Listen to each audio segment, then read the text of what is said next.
السلام عليكم ورحمة الله وبركاته. الحمد لله رب العالمين.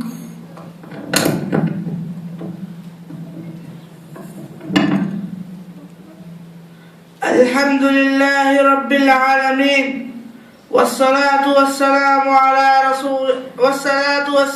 على أشرف الأنبياء والمرسلين وعلى آله وصحبه أجمعين، وبعد. يا أيها المسلمون، موضوعنا اليوم صلاة الجماعة.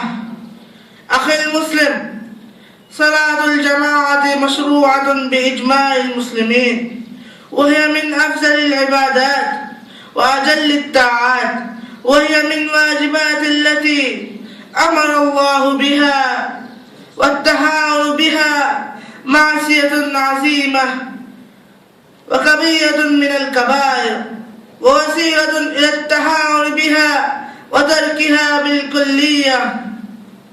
ولقد وردت الأدلة في وجوب صلاة الجماعة، منها قول الله تعالى: وأقيموا الصلاة وآتوا الزكاة واركعوا مع الراكعين.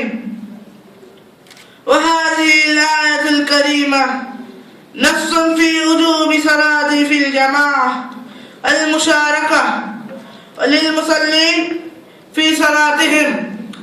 عباد الله، لا يجوز لأحد التخلف عن ذلك، ففي الصحيحين عن أبي هريرة رضي الله عنه عن النبي صلى الله عليه وسلم أنه قال: لقد هممت أن آمر بالصلاة فتقام، ثم آمر رجلا أن يصلي بالناس، ثم أنطلقوا برجال معهم هدم من حدب إلى قوم لا يشهدون الصلاة فأحرق عليهم بيوتهم.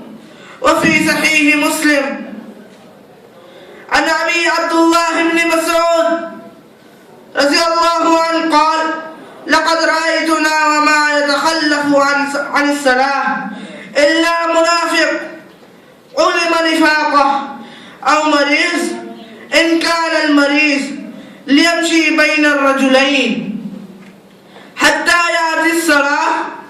وقال: إن رسول الله صلى الله عليه وسلم علمنا وسنن الهدى، وإن من سنن الهدى الصلاة في المسجد الذي يؤذن فيه. وفيه أيضا عنه قال: من سره أن يلقى الله غدا مسلما فليحافظ على هذه الصلوات حيث ينادى بهن، فإن الله شرع لنبيكم سنن الهدى وإنهم من سنن الهدى. ولو أنكم صليتم في بيوتكم كما يصلي هذا المتخلف في بيته لتركتم سنة نبيكم، ولو تركتم سنة نبيكم لضللتم.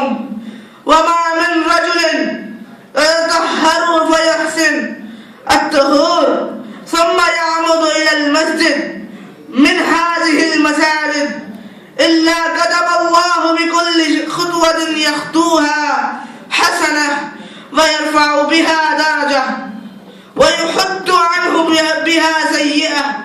ولقد رأيتنا وما يتخلف عنها إلا منافق معلوم النفاق. ولقد كان رجل يؤتى به يهادي بين الرجلين حتى يقاموا في الصف. وفي صحيح مسلم أيضا عن أبي هريرة رضي الله عنه أن رجلا عاما قال: يا رسول الله، إنه ليس لي قائد يلاعبني إلى أن أصلي في بيتي. فقال له النبي صلى الله عليه وسلم: أيسمع النداء بالصلاة؟ قال نعم. قال فأجب. عباد الله، هناك أحاديث كثيرة